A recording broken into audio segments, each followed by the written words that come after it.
Assalamualaikum warahmatullahi wabarakatuh.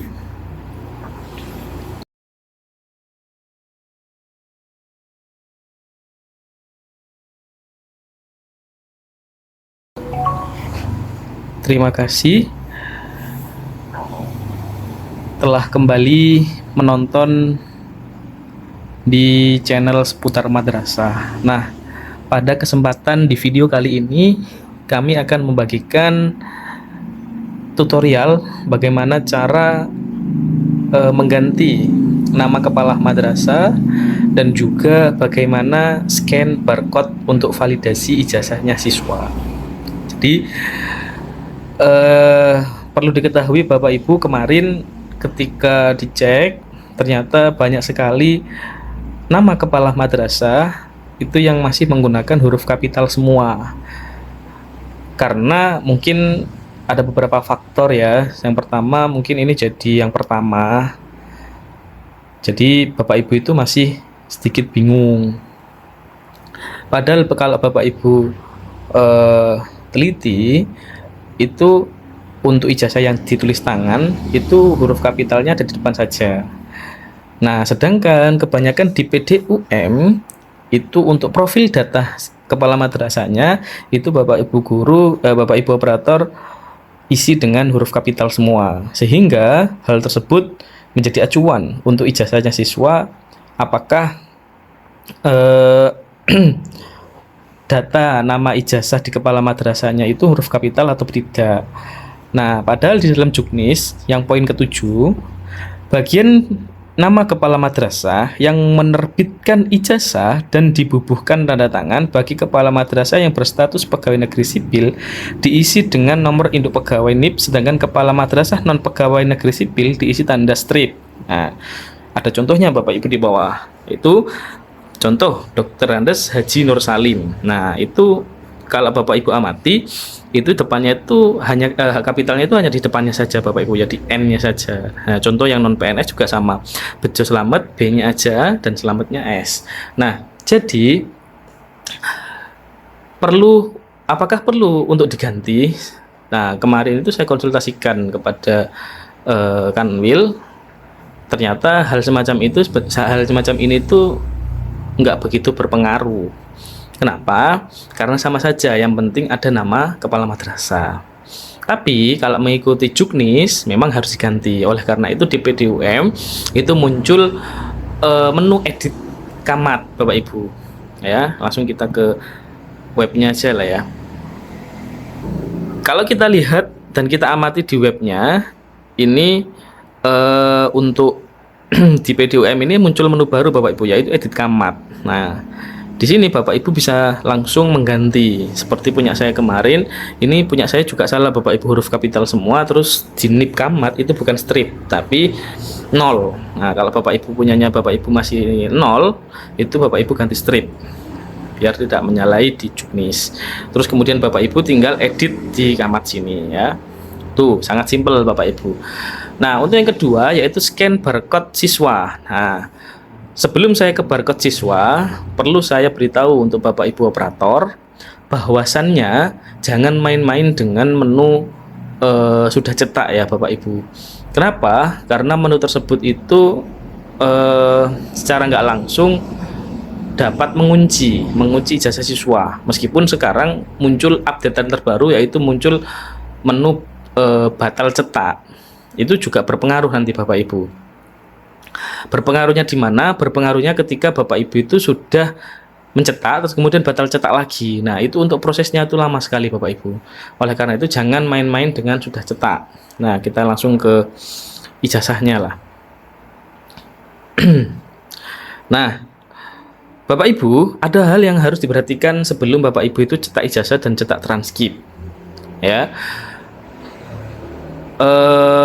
Kalau Bapak Ibu lebih teliti, Bapak Ibu sudah yakin dengan data ya, maka Bapak Ibu tinggal cetak ijazah saja dan cetak transkrip.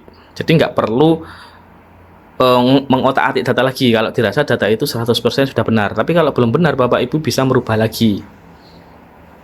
Nah, terus kapan Mas waktu yang tepat untuk mengklik sudah cetak?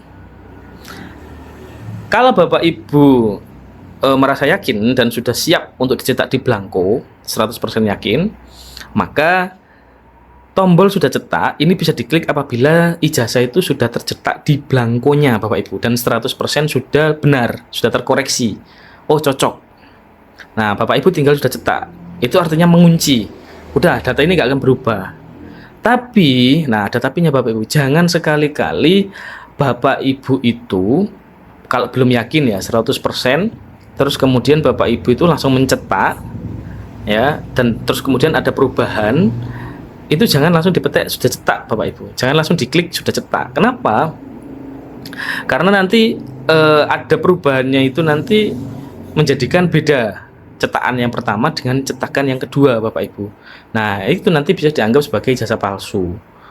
Kemarin kami berkoordinasi dengan operator kabupaten kota yang dimana mereka sudah disosialisasi oleh Kanwil dan pusat. Untuk generate ijazah itu dilakukan apabila ada perubahan Bapak Ibu. Jadi seperti ini, ketika Bapak Ibu itu sekarang sudah cetak ijazah ya, sudah cetak ijazah bentuknya PDF ya, terus kemudian Bapak Ibu koreksi ternyata ada yang salah, nah Bapak Ibu generate ulang, lalu file yang pertama kali di download itu bisa dihapus Bapak Ibu, diganti dengan klik kembali cetak ijazah yang kedua. Jadi ijazah itu yang terbaru. Karena kemarin itu ada kasus seperti ini Bapak Ibu. Ada salah satu lembaga pendidikan ya, operatornya itu merasa sudah 100% yakin dengan data yang ada di PDUM karena sudah diperbaiki. Ternyata ada yang salah Bapak Ibu. Dia sudah cetak ijazah, sudah dicetak di belangko, kemudian sudah diklik di sudah cetak. Dia mengajukan perubahan ke Kanwil Bapak Ibu. Nah, sama pihak Kanwil itu memang sudah bisa untuk membatalkan cetak ijazahnya itu tadi. Tapi, ada tapinya Bapak Ibu. Ijazah yang pertama kali di print itu juga diminta. Agar ijazah tersebut tidak disalahgunakan. Tapi juga ada biayanya Bapak Ibu, ada risikonya juga. Oleh karena itu, kami himbau kepada semua operator, Bapak Ibu, untuk kembali mengoreksi datanya itu sudah sesuai dengan data yang benar-benar real anak. Nah, kemudian yang saya katakan tadi, scan validasi di ijazah anak itu di bawahnya ada barcode Bapak Ibu. Ya, di bawahnya ada barcode. Bentar. Nah, di bawahnya ada barcode sini Bapak Ibu. Nah, jadi Bapak Ibu bisa scan barcode ini, nanti muncul link Bapak Ibu. Nah, kemarin ini yang dikatakan sama pas sosialisasi juga, kalau ijazahnya sudah elektronik, kenapa masih harus dicetak sama madrasah? Kenapa nggak dikirim ke anak-anak lewat file? Nah, ini ada pertanyaan seperti itu. Nah, tapi dijawab sama pihak Kemenak, itu meskipun ijazahnya itu sudah elektronik, tetap harus dicetak sebagai bukti bahwa anak itu sudah tamat belajar. Nah, tapi ada tapinya Bapak Ibu. Ketika anak-anak butuh legalisir dan segala macam, atau anak-anak itu diminta validasi ijazahnya, ya, karena sekarang itu polemik ijazah palsu Bapak Ibu, kalau Bapak Ibu tahu. Nah, Bapak Ibu tinggal scan barcode-nya anak ini tadi. Scan, nanti muncul link. Nah, link tersebut bisa diklik Bapak Ibu, ada namanya dan segala macam. Ini nggak bisa saya contohkan ya, karena perangkat saya hanya satu. Tapi kalau Bapak Ibu bisa dicoba.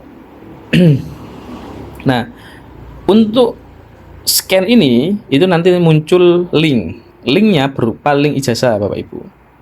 Nah, link tersebut nanti bisa Bapak Ibu klik, kemudian nanti muncul ijazahnya anak. Di situ ada logo, ada watermark. Jadi nggak bisa diedit Bapak Ibu PDF-nya itu tadi, karena sudah menyatu. Tapi nanti di kolom kepala madrasah itu pasti kosong Bapak Ibu. untuk dimintai. Kalau anak-anak minta legalisir, nanti tinggal di legalisir di bawah sana. Jadi legalisirnya nanti kayaknya, ini belum tahu Bapak Ibu ya, legalisirnya nanti kayaknya itu enggak fotokopi dari ijazah yang dicetak, tapi link yang nanti ada di barcode, kemudian link tersebut nanti di print di di kertas, kemudian nanti dilegalisirnya itu di bagian sini Bapak Ibu, di bagian bawah. Paham ya Bapak Ibu sampai sini ya? Jadi untuk legalisir anak untuk tahun ini kayaknya itu enggak menggunakan ijazah yang difotokopi, terus kemudian kita legalisir di bawahnya atau di atasnya, nggak seperti itu Bapak Ibu. Jadi untuk legalisirnya kayaknya itu nanti ijazah ini di-scan, kemudian nanti muncul file yang sama dengan ijazah ini, cuma ada logo dan ada watermark. Kemudian nanti kita legalisirnya itu di bawah sini Bapak Ibu, nama kepalanya kosong, kemudian Bapak Ibu tinggal bubui stempel sama tanda tangan. Mungkin itu Bapak Ibu untuk tutorial kali ini. Jadi Bapak Ibu harus pastikan setiap satu anak scan barcode ijazahnya itu sama ndak dengan identitas anak tersebut. Jadi harus satu-satu Bapak Ibu. Nah nanti kalau ada yang ndak sama, Bapak Ibu tinggal melaporkannya ke kabupaten atau kota atau ke Kanwil untuk diproses ulang atau digenerat ulang. Seperti itu Bapak Ibu. Mungkin itu yang bisa kami sampaikan. Kurang lebihnya kami mohon maaf. Apabila ada pertanyaan, Bapak Ibu bisa menuliskan di kolom komentar. Kalau bisa saya jawab, kalau tidak mungkin akan saya konsultasikan. Terima kasih. Assalamualaikum warahmatullahi wabarakatuh.